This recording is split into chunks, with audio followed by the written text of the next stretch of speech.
In Staten Island, New York, you'll find a house where things are run just a little bit differently.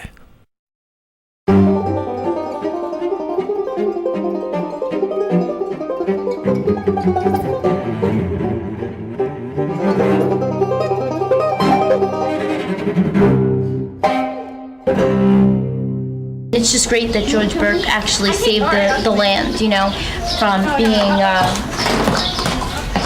overtaken and then, built on like everything else in Staten Island, so. For over a century, the Seguine family inhabited the south shore of Staten Island by Prince's Bay.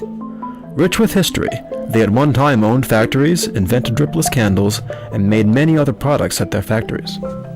This all came to a close, however, as the family moved away and the house deteriorated.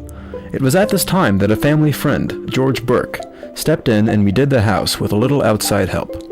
The job was an immense undertaking, but the result was a rebirth of a forgotten era. This is what Staten Island used to be. To this day, George keeps the house alive under the name the Seguine Burke Plantation.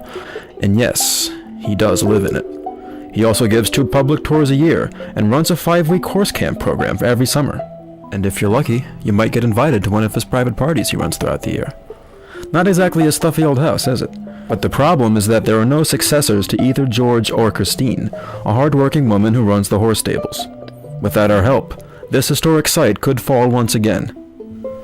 We invite you to be a part of not only documenting one of Staten Island's living relics, but to be a part of keeping that world alive for the future generations of Staten Island.